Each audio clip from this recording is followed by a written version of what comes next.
Ассалаумағалейкум достар. Америкадағы қарапайым қазақтың арнасына қош келдіңіздер. Дәл қазіргі сәтте Калифорния штаты Лос-Анджелес қаласының дәл қақ ортасында тұрмын деп айтсақ болады.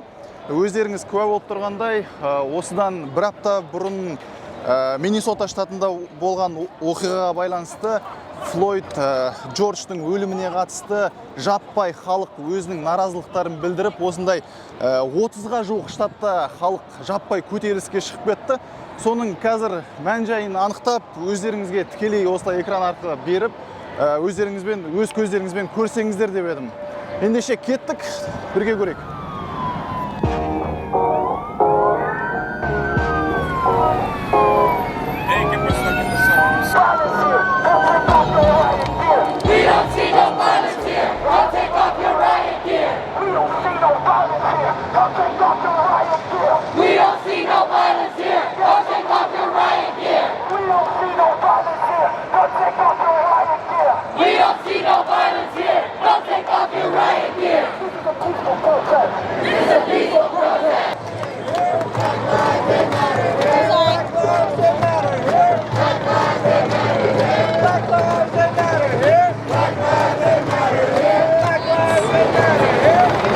Құрметті достар, дәл менің артында тұрған ғимарат City Hall деп аталады. Ол біздіңше қала әкімдігі, яғни дәл осы жерде жиналғандардың жаппай өздерінің талаптарын көріп байқасаңыздар, әркімде әртүрлі талаптары бар. Өздерінің қара нәсілділердің өмірі маңызды деген сияқты, немесе сол Флойдтың өліміне қатысы бар полиция қызметкерін жазаласын деген сияқты түрлі лозунгтерді көріп байқасаңыздар болады.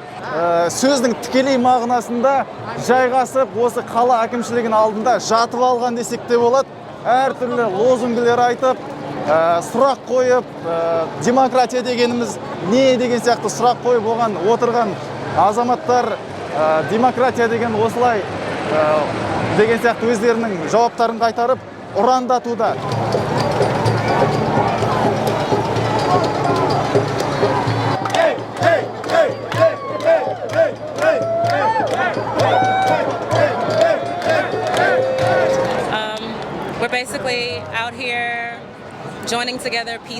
Сити Холлдың алдына шығуымыздың негізгі себебі біреу ғана. Біздің мақсат расизмді жою. Өздеріңіз көріп тұрғандай, мұнда әртүрлі ұлт өкілдері, жас ерекшеліктеріне қарамастан көптеген адамдар келіп жатыр. Бір ғана мақсат үшін келіп отыр. Барлық адамдар тең болу керек. Біздің ұран қара нәсілділердің де өмірі маңызды. Біз осында келген барша қолдаушыларымызды жақсы көреміз. Біз оларды бағалаймыз. Рахмет. We love all the allies. We're so happy for all.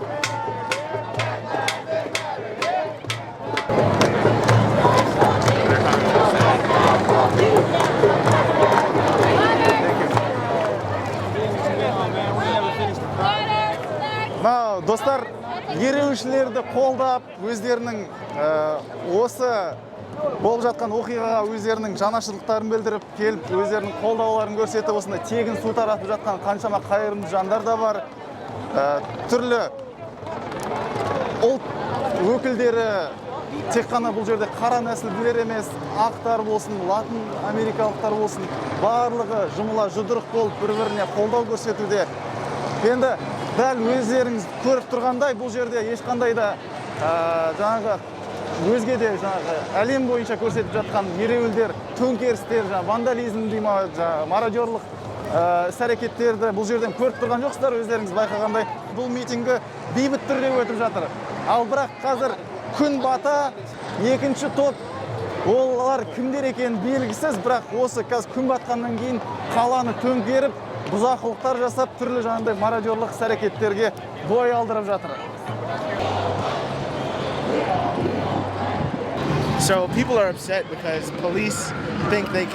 Бүгін адамдардың көңіл күйі жоқ. Себебі полиция адамдарды қинап, оларға әділетсіздік танытып жатыр. Әсіресе қара адамдарға қатысты. Ең қызығы сол жасаған қылмыстары үшін жазаланудың орнына олар оп-оңай құтылып кете береді. Себебі құқық қорғау саласындағы бүкіл система оларды қорғауға бағытталған. Ең төменде полиция, одан кейін оның бастығы, одан кейін қала әкімі, одан кейін штаттың мэрі мэр, одан кейін президент деп кете береді. Біз ең төменде орналасқан полиция қызметкерлерін өзгерткіміз келеді. Осылайша жоғарыдағы адамдар өзгереді деп сенеміз. Өзгерісті өзімізден бастау қажет. Біздің мақсатымыз мәдениетті өзгерту. Біріншіден, біз полицияға берілетін ақшаны қысқартқымыз келеді. Менің ойымша, оларға бөлінетін қаржы өте көп. Өзге адамдардың қылмысқа баруының себебі де осы. Оларда ақша жоқ. Және бүкіл үкімет оларды ұмытып кеткен сияқты сезімде болады. Одан да сол ақшаны алып, мұқтаж жандарға беруіміз керек.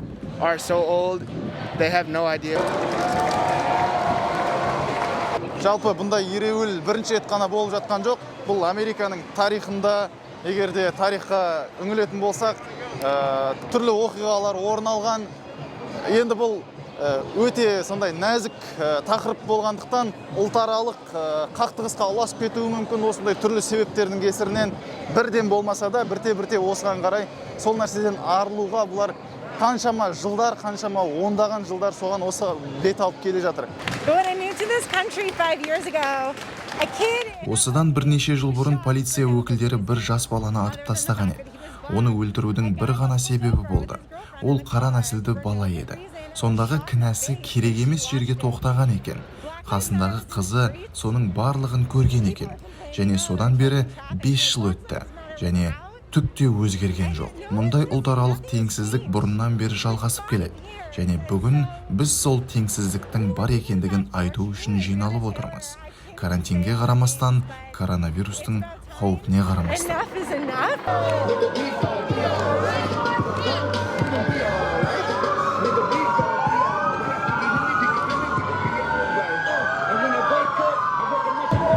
Құрметті достар, енді өздеріңіз көріп, тамашалап байқадыңыздар. Енді соңғы шешімді, соңғы ойды, түйінді өздеріңіз ары қарай көре жатарсыздар.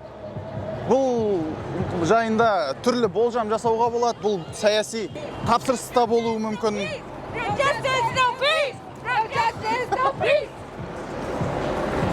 Түрлі себептерді айтуға болады бұл жерде жаңағы. Бұл біреудің тапсырысы деген сияқты, немесе бір жаңағы анау көздеріңіз көріп байқап отырсыздар, қаншама адам билеп, көңіл көтеру, сондай бір ниетпен келген адамдар болуы мүмкін. Енді оны өздеріңіз ары қарай шеше жатарсыздар. Мысалға, мына жақты қарасаңыздар, әскери формада тұрған азаматтар, бұл ұлттық гвардияның өкілдері. Көп адамдар қателеседі негізінде. Осы әскери формада тұрған азаматтар, бұлар осында келген ереуілшілерді таратуға емес негізгі мақсаттары. Негізгі мақсаттары мынадай стратегиялық маңызы бар ғимараттарды қорғауға негізі бағытталған.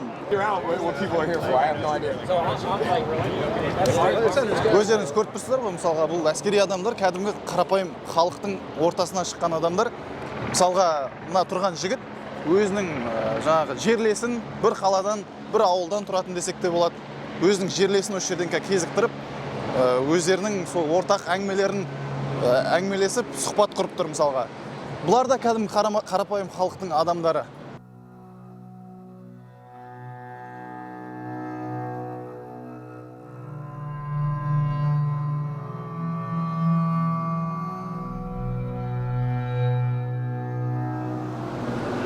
Қазір жұртшылық алаңға жиналған азаматтар біртіндеп өздерінің үйлеріне таралуда. Сағат қазір кешкі 8 болып қалды. Сәйкесінше осы күндері карантин жарияланды, яғни коменданттық сағат ол кешкі 8-ден таңғы 5-ке дейін. Не себепті? Өйткені алғашқы күндері түрлі осылай кеш батқаннан кейін түрлі мародерлық іс-әрекеттер орын алды, вандализм, түрлі тонаулар деген сияқты.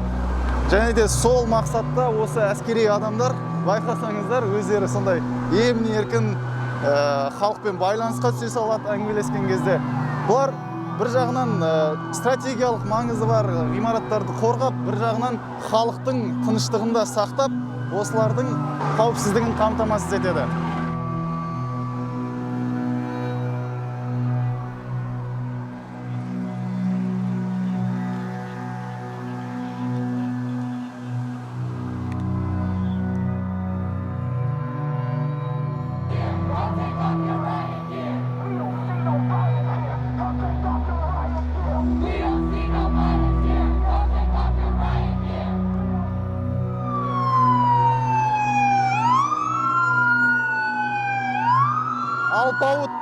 Америка. Барлықтарымыз бұл елді керемет демократияның үлгісі ретінде білеміз. Дегенмен де өздеріңіз көріп отырсыздар, қаншама күндерден бері осындай әлемді шулатып жатқан осындай митингілер орын алып жатыр. Оның арасында полиция қызметкерлері қарапайым халықты демек қойын, енді осы кеш батқаннан кейін түрлі бұзақылықтар жасап, мародерлық жасап жатқан азаматтарды ұстап, төмпештеп, керекті жеріне алып кетуде. Енді бір түсінгенім, жалпы оны мен сізде білесіздер, елдің тыныштығына, отбасының тыныштығына ештеңе жетпейді екен. Сондықтан да еліміз тыныш, жұртымыз аман болсын, достар. Енді жаңадан келіп жатқан көрермендер болса, арнаға мархабат, арнама тіркеліңіздер, достарыңызға таратып, ұнап жатса бөлісе жүріңіздер. Келесі кездескенше сау болыңыздар.